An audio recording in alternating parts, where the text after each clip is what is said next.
Mike 0 Juliet Charlie Foxtrot. Mike Station, one more time, please. Yeah, Mike 0 Juliet Charlie Foxtrot. Mike 0 Juliet Charlie Foxtrot.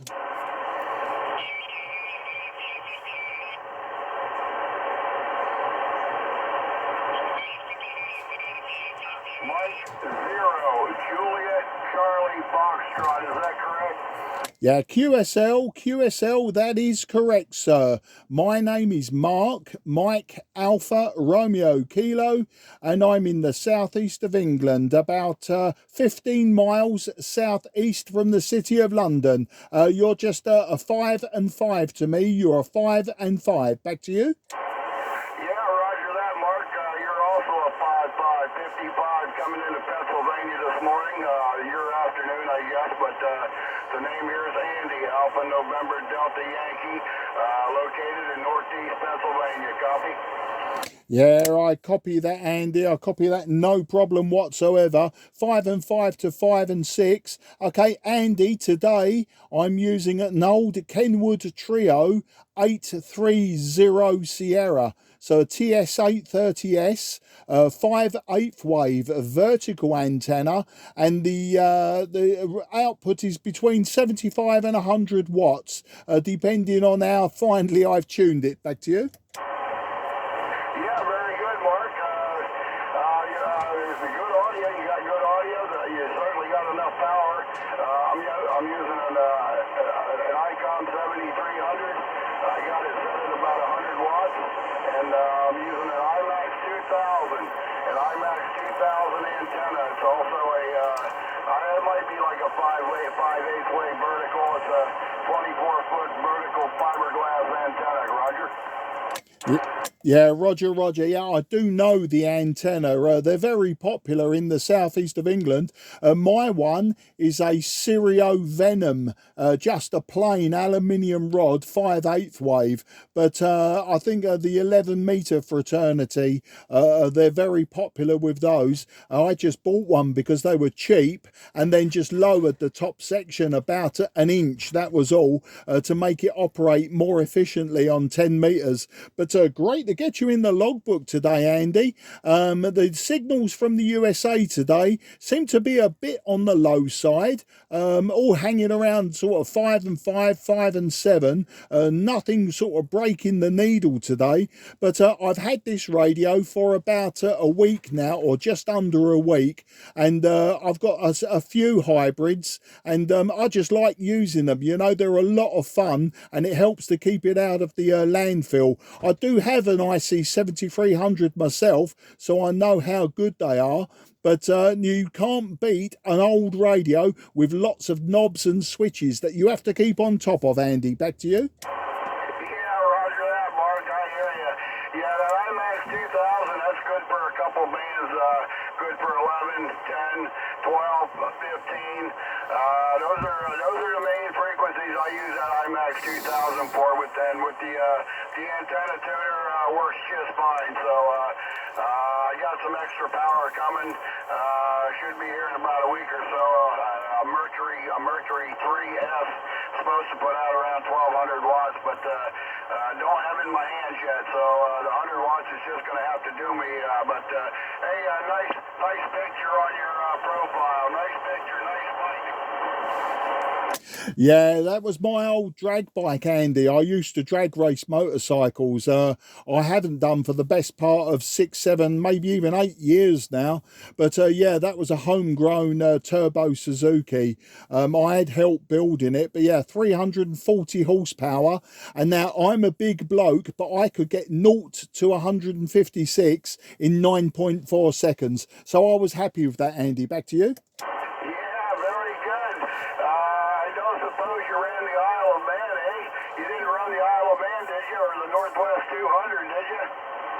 No, the Isle of Man and the Northwest 200 weren't my thing. This was drag racing, so straight quarter mile, you know, a straight quarter mile. But I did used to race motorcycles back in the 1980s, Andy. I used to race Yamahas. I started off in production on the first liquid cooled Yamaha that came out, the RD250LC, and then I went on to a TZ Yamaha, which was a production open class race model, but that was the 1980s. My local track is Brands Hatch, and Brands Hatch is probably a 15-minute drive from me, just down there in the countryside. So, you know, the road racing was, I did that for 3 or 4 years back in the 80s, and prior to that I did Speedway, which of course is the short track version of your long track or your flat trackers, which do the 1 mile and half-mile ovals. That is scary stuff. Back to you.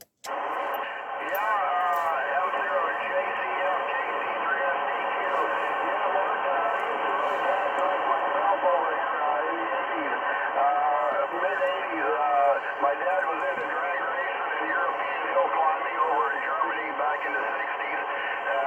My brother and myself, we got into flat tracking back in the late 70s, early 80s, mid 80s. Some friends of mine in Germany, they do that Grossbahn running with sidecars. And just about every year, they're 1, 2, and 3, one first, second, or third overall at the end of the season for the Meisterschaft in Germany. Grossbahn running with sidecars. They each have their own bikes. Brundhofer is the name, and I don't know if they're still doing it, but they were popular in the last 10 years. I know that, or even 15 years. If you're familiar with Grossbahn running, it's just like Speedway basically, except with a sidecar. Yeah, I've seen grass track speedway and grass track sidecar speedway. When it was popular over here, the Wasp engine was very, very popular. It was a V-twin, but you don't hear much of it now. Speedway is dying in this country. That's on the shale tracks, you know, the short track ovals. It's absolutely pitiful now. Europe, it's still quite popular, but this country, no, it's not so popular. I'm not so sure about the grass tracking. I haven't watched grass track racing for probably 30 years now, but maybe I should find out when there's a local meeting and go along and give it some support, because it is fun. It's very, very scary stuff. I mean, Speedway on the shale was scary, but those guys on the dirt tracks and the grass tracks, especially the sidecar guys, I mean, they are absolutely brain out mental. But I'd like to have a go still, you know. Yeah, I'm a bit too old and heavy for a Speedway especially, but I would like to have another go. But I'm always worried about broken arms and broken legs these days. The last time I had to get off on a motorcycle, I broke 2 ribs and a collarbone, and yeah, it just worries me now. Anything that's got a bend in it, you know, anything that you have to turn left or right, that's what worries me. It's why I got into the drag racing. It was just a good straight line, and then it was all over in 10 seconds. But you know, we'll see. You never know. Never say never. I might have another go at some point. Back to you. Yeah, I hear you, Mark. Hey, with that extra weight, you get better traction. If you know what I'm saying, you get better traction. And as far as worrying, you're not drinking enough. You can't be worried about that. So you got to drink a few more pints, Roger. You know what? When I was when I was drag racing, some mornings on the Saturday and Sunday mornings, I would have the worst hangover ever, and that was from the previous night. But it didn't bother you. I mean, if I was breathalyzed or, you know, tested, you know, for sure they wouldn't have let me race. But it was very rare that they did testing. But yeah, I've been on the track many times with the mother of all hangovers. But you know, once you get your backside on that seat and you get up to the start line, for mysteriously, the hangover used to go. But yeah, it's, I think it's a case of as well, Andy, I've ticked the box, I've done it, I've done things that people talk about that they want to do, but I'm pleased that I've done it. And although I would like to do it again, it's not a problem because, that box has been ticked. I don't need to go back. Back to you. Yeah, I hear you, but I hear you. The friends of mine in Germany that do the grass pond running, I believe their motor of choice, their engine of choice was a Jawa. I believe they really ran the Jawa engines. I'd have to see if they're still into it, but they were close friends of mine. They were down below Munich. But did you ever dabble with trials? A little bit of trials riding. I dabbled with a little bit of trials riding. That's a really fun sport.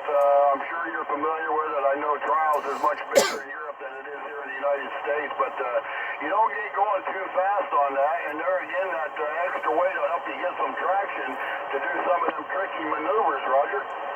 Yeah, trials is very popular here. A few of my friends still have trials bikes, but they don't competition. They just go out for fun. The Jawa grass track bike. Yeah, I mean, my bike, when I had a speedway bike, it was an old late 60s 2-valve Jawa methanol. It was methanol engine, and it was a 2-valve Jawa. But the popular ones back in the day when I was racing were Jawa, and of course the British Westlake engine, and then a few others come up as I got out of speedway and started road racing. There were a few homegrown such as Godden and GM. They were very popular engines. But the speedway bikes today, they're a totally different bike from the speedway bike of my days. The frame geometry, the steering geometry, and the engine geometry is all completely different now. And of course the style of riding is completely different. I mean, there is a very, very good geometry now to get around an oval. A lot less work, but at the same time, very, very skillful. And of course, they're all youngsters now. A lot of them that race speedway are all sort of teenagers and 20-somethings. Nowadays, you get to 30 and you're sort of past it, really, for competition riding. And, I say that tongue-in-cheek. I mean, I'm 60 now, and as I say, it's I need the power just to keep me going, let alone to keep me going in a nice oval. But the trials, my friends have done it and still do it. I did have a go at motocross in the 1980s. I bought myself a Mako 400. That's a German motorcycle, but I only had it 6 months. I was just absolutely rubbish, and it scared the life out of me as well. So I didn't do motocross for very long at all. And once again, youngsters, the youngsters have got absolutely no fear, and motocross is a fantastic sport. I have some friends whose their children, I say children, they're teenagers, they race dirt bikes, but not for me. Too much hard work and too heavy on the bones. Back to you. Yeah, I hear you. I remember the Mako 400s. They were good for tilling up a garden. Them old Mako 400s, they were really good for tilling up a garden if you needed your garden tilled up. But when we ran flat track, we ran the TT500. The Yamaha TT500 is the bike we used for flat tracking. And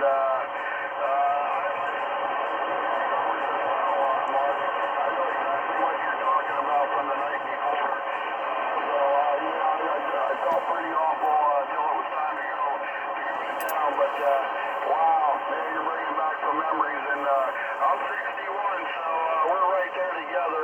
We're right together age-wise. So at least we had fun, while we can still walk, Roger. Yeah, do you know what? And that's what it's all about. I'm more of a family man now, Andy. My daughters are 26 and 23, both still living at home, and I wouldn't have it any other way. But I want their dad to be at home, sitting there watching television or whatever. I don't want them visiting me in the hospital. Back to you. Boy, I don't remember. I'll have to ask you on that grass pond running with sidecars, I remember when the side hack had a steering wheel. The side hack would have a steering wheel to lower that bike into the corners and then turn the steering wheel back the other way to straighten the bike back up. Do you remember that at all? No, that's beyond me. That might have just been certain motorcycles. I certainly don't remember that. But then I was never into the sidecar speedway. I didn't mind watching it, but I never studied it. Back to you. Yeah, roger that. Well, I grew up in Germany, so back in the late 60s, my dad, he would take us to the guys that are running now, Grossbahn. They were my mom and my grandmother and grandpa's neighbors. And they still have one of the old retro bikes, and I remember seeing them as a kid. The sidecar had a steering wheel on it that would lower the motorcycle going into the turn, and then coming out of the turn, they'd turn the wheel back the other way to straighten the bike back up. And I mean, that's just the way it was back then. But they've since done away with the steering wheels many years ago. But my dad used to take us to the ice racing over there. They had 2-inch spikes on the tires. Yeah, we always grew up around motorcycles and race cars, no doubt about it. But my dad, he had an old Volvo. I can't remember the model, but it was them old humpback Volvos, and he used to do hill climb racing there in Germany. And he was very successful with that Volvo. If you've ever seen any hill climb racing on pavement, it was definitely on pavement. But man, oh man, that goes back a long ways there, Mark. Yeah, I've watched hill climbing on TV and videos, etc. And there's two types of hill climbs, aren't there? There's the one where it's just a racetrack that basically goes up the side of a hill, and it's a timed climb. And then, of course, you've got the other type of hill climbing where it's basically almost a vertical surface. On the side of a mountain, and they see how far they can get both the motorcycles and the cars up before they do a backwards flip and throw them off. It's great when somebody makes it to the top, but there's a certain excitement when you watch somebody almost get to the top, lose it, and then their bike does 15 somersaults back down to the bottom. I suppose it's heartbreaking in some respects, but it is truly spectacular to watch. Back to you.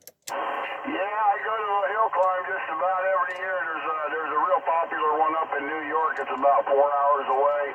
Very few people ever make it.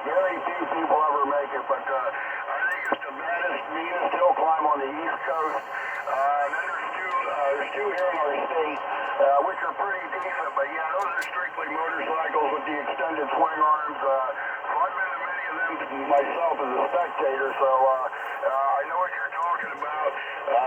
It's really neat to watch, and when them bikes come back down over, who knows what they're going to wipe out. So, yeah, I'm familiar with all that too, Mark. Man after my own heart. It is really truly exciting. You know what, I've got a lot of hobbies though, Andy. I failed my license for amateur radio back in 1978. I was still a schoolboy, and so in between me failing in 1978 and getting my proper license in 2017, a lot happened in between. I've been a bass guitarist in a few rock bands and punk bands, that sort of thing. I wasn't a good bassist. I wasn't overly accomplished or anything. And as I say, I've got quite a few years of racing motorcycles. I've got all sorts around me. I've got a radio-controlled aircraft. I've got oil painting on canvas. I do some of that occasionally. I learnt it from the late Bob Ross. His TV program, The Joy of Painting, and the wet on wet technique is fantastic. So I got into oil painting on canvas. Yesterday I was out with one of my brothers. He's got a small holding, like a small farm down in Kent, and we walked around his land with metal detectors, the pair of us, and we found lots of iron. No gold, no silver, but lots and lots of iron. I suppose that what comes of it being what used to be a working farm. Now it's just a small holding for him and his wife. But I say lots of hobbies, and it does keep me out and about, you know. And from the radio side, you know, really, apart from the operating, which I really enjoy collecting all these old hybrids and valve radios, and you know, just making them work again, and just using them to the best of the ability. But yeah, I might get back into the motorcycle racing. I did talk to my wife just 2 weeks ago about buying a motorcycle, but a classic one from my younger days, like the Yamaha RD 400.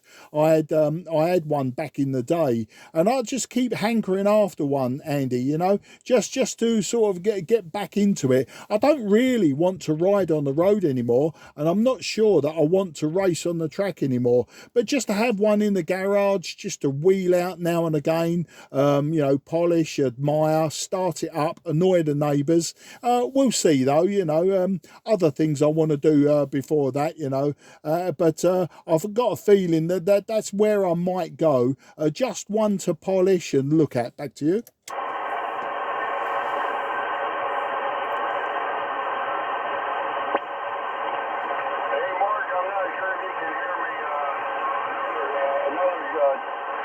Somebody moved in on a channel right next to us. Conditions are also starting to fade away there, Mark. But another station a channel up from me, and it made it almost impossible to pick you up. So, it's been a real pleasure talking to you. Man, this is why I bought a ham radio or got my license. So, God, it's great to get you in the log, Mark. I hope to catch you many more times. Conditions have gone to the toilet, and with that guy sitting next to me on the frequency, man, he's really killing me. So I'll have to cut it short. Hope to catch you again. Best wishes you and your family. And until the next time, Mark, M0 KC3SDQ. Wish her on your file, if you can still hear me. 73, Mark, it's been a real pleasure. Yeah, Andy, a real pleasure to speak to you as well. A good Ragchew and a good bit of reminiscing there, and glad to have spoken to someone with very similar hobbies and outlooks. Take care, very best 73. Enjoy what's left of the Sunday. It's Mother's Day here in the UK. I spoke to my mum this morning, no problem, and my daughters are doing something for my wife this afternoon. So yeah, I'll go and get prepared for that in a short while, I'm sure. Take care and bye-bye for now.